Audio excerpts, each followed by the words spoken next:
السلام علیکم ناظرین، جہاں وباسی ایک نئے یوٹیوب پروگرام کے ساتھ حاضر ہے۔ ایک بڑی ڈیولپمنٹ یہ ہے کہ سابق وزیر اعظم اور چیئرمین تحریک انصاف عمران خان کے انتہائی قریبی ساتھی یا انتہائی دیرینہ دوست اچانک منظر عام پہ آئے اور انہوں نے وہ انکشافات کر دیے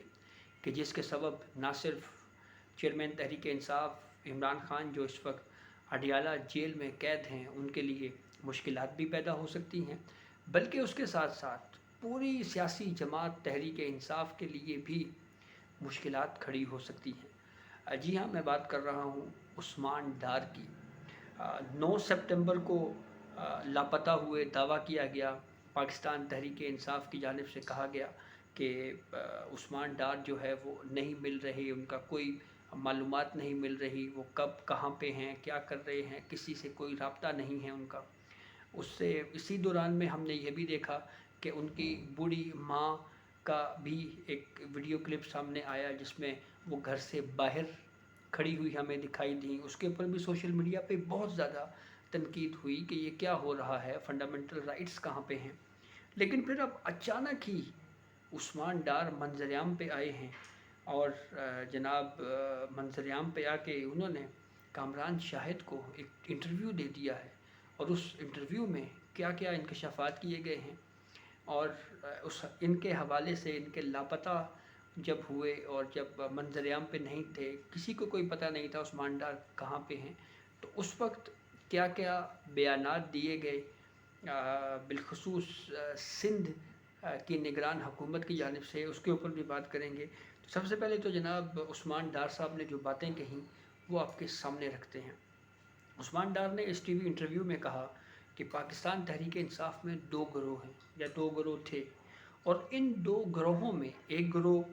ٹکراؤ کی پالیسی کا حامی تھا، اور ایک گروپ جو ہے وہ مفاہمت کی پالیسی کا حامی تھا، اور عمران خان ٹکراؤ کے گروپ کے بہت زیادہ قریب تھے، اور جو ٹکراؤ کا گروپ ہے اس میں انہوں نے نام بھی لیا مراد سعید کا اور اعظم سواتی کا۔ اور پھر انہوں نے یہ کہا کہ عمران خان چیئرمین تحریک انصاف جنرل عاصم منیر کے آرمی چیف بننے کے بھی حامی نہیں تھے۔ اور پھر انہوں نے یہ بھی جو 9 مئی کے واقعات کے اوپر سوال ہوا عثمان ڈار سے، تو اس کا جواب عمران خان نے یہ دیا کہ یہ پہلے سے یہ چیزیں طے تھیں، یہ طے شدہ تھا کہ عمران خان کو اگر گرفتار کر لیا گیا، کیونکہ اس وقت بھی پارٹی کے اندر یہ باتیں ہو رہی تھی کہ عمران خان کسی بھی وقت گرفتار ہو سکتے ہیں، تو عثمان ڈار کہہ رہے ہیں کہ یہ پہلے بھی طے شدہ تھا کہ اگر عمران خان کی گرفتاری ہوئی تو اداروں کے اوپر حملہ آور ہونا ہے، اور ادارے کے اندر سے بھی یہ معلومات تھی کہ اس پرتشدد احتجاج سے آرمی چیف بدل سکتا ہے، اور 9 مئی کا اچانک واقعہ نہیں ہوا، اور اس کے پیچھے کوئی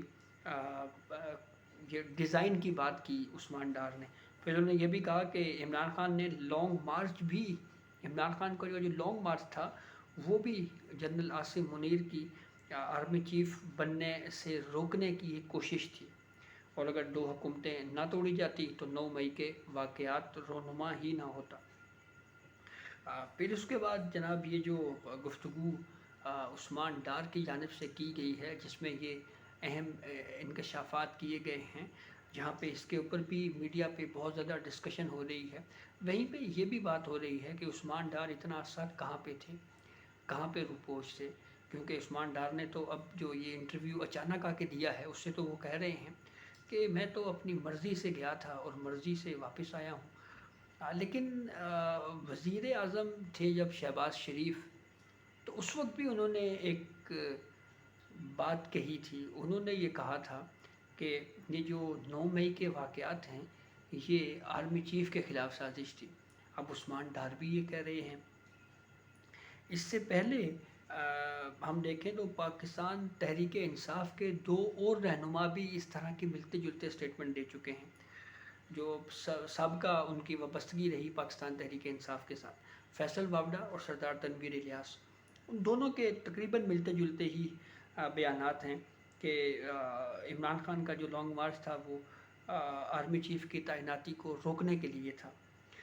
لیکن اب آتے ہیں جناب کہ عثمان ڈار کے حوالے سے جب وہ لاپتہ ہوئے تو اس کے اوپر کیا کیا ایونٹس رونما ہوئے، کیا کیا ہوتا رہا۔ نگران وزیر اعلیٰ سندھ نے جیو ٹی وی پہ شرکت کی ایک دفعہ، اور ان سے پوچھا گیا کہ بھائی عثمان ڈار کہاں پہ ہیں، کیونکہ بات یہ ہو رہی تھی کہ عثمان ڈار جو ہے وہ ملیر سے ان کو حراست میں لیا گیا ہے۔ تو نگران وزیر اعلیٰ سندھ نے جیو پہ بیٹھ کے یہ کہا کہ جناب عثمان ڈار کے وارنٹ پہلے سے نکلے ہوئے تھے اور اس لیے وہ گرفتار ہوئے ہیں، اور ہمارا اس میں کوئی جو ہے وہ لینا دینا نہیں ہے۔ پھر اس کے بعد سندھ ہائی کورٹ میں بھی عثمان ڈار کی بازیابی کے حوالے سے کیس آیا، تو اس میں بھی میڈیا رپورٹ کر رہا ہے کہ پولیس نے سندھ ہائی کورٹ میں بھی یہ موقف اختیار کیا تھا کہ عثمان ڈار جو ہے وہ ہماری حراست میں نہیں ہے۔ سندھ پولیس نے بھی یہ موقف وہاں پہ اپنایا تھا۔ اور پھر اس کے بعد عثمان ڈار کے حوالے سے انہوں نے یہ بھی کہا جی کہ وہ 9 مئی کے جو پرتشدد واقعات ہیں اس کو انہوں نے روکنے کی کوشش کی۔ حالانکہ جب یہ 9 مئی کے واقعات ہیں تو اس حوالے سے ان کے اپنے ویڈیو کلپس یا سوشل میڈیا میں وہ کافی ایکٹیو تھے اور اس کے اوپر بہت زیادہ اس ایشو کو پروموٹ کر رہے تھے۔ اسد عمر نے بھی پھر ایک انٹرویو دیا جناب ARY کے اوپر کاشف عباسی کو، اور اس پہ اسد عمر نے کہا کہ ہم تو پہلے ہی کہہ رہے تھے کہ چیئرمین چیزیں جو ہیں وہ جس طرف جا رہی ہیں اس طرف نہیں جانے چاہیے، اور پھر وہی ہوا۔ فیاض الحسن چوہان نے بھی اسی قسم کا بیان دیا۔ تو پھر اس کے بعد اب جناب جواب آیا ہے اس کا ترجمان پاکستان تحریک انصاف ہیں اس وقت شعیب شاہین صاحب کا، وہ جیو ٹی وی پہ آئے اور انہوں نے آ کے یہ کہا کہ عثمان ڈار اغوا رہے ہیں اتنے عرصے تک اور بنیادی حقوق معطل ہو چکے ہیں۔ تو پھر اس کے بعد اس طرح کا جو سٹیٹمنٹ ہے ان کا، اس کے اوپر کچھ سوالات بھی اٹھائے جا رہے ہیں، لیکن جو انکشافات بھی کیے گئے ہیں وہ بھی بہت اہم ہیں۔ اور جیسے میں نے آپ کو بتایا کہ اس سے پہلے بھی پاکستان تحریک انصاف کے وہ رہنما جو پارٹی چھوڑ چکے ہیں وہ بھی اسی طرح کی ملتی جلتی باتیں کر چکے ہیں۔ تو یہ ایک پہلی مثال جو ہے وہ ہمارے سامنے نہیں ہے، بلکہ اس سے پہلے بھی اس طرح کی سٹیٹمنٹس دی گئی، اور اب عثمان ڈار کہہ رہے ہیں جناب کہ میں تو خود آیا تھا۔ اسی سے جڑی ہوئی یہ خبر اور بھی ہے جناب کہ صدر مملکت عارف علوی کے حوالے سے چیئرمین PTI عمران خان نے بڑی مایوسی کا اظہار کیا ہے، اور یہ خبر سامنے آئی علیمہ بی بی جو بہن ہے عمران خان کی، انہوں نے عمران خان سے ملاقات کی اور پھر باہر آ کے میڈیا سے گفتگو کرتے ہوئے انہوں نے یہ کہا کہ عمران خان جو ہیں وہ بہت زیادہ مایوس ہیں کہ صدر مملکت نے اپنی آئینی ذمہ داری پوری کرتے ہوئے تاریخ کا اعلان نہیں کیا۔ اگر وہ تاریخ دے دیتے تو جو ہے وہ صورتحال مختلف ہوتی اور ان کو اپنی آئینی جو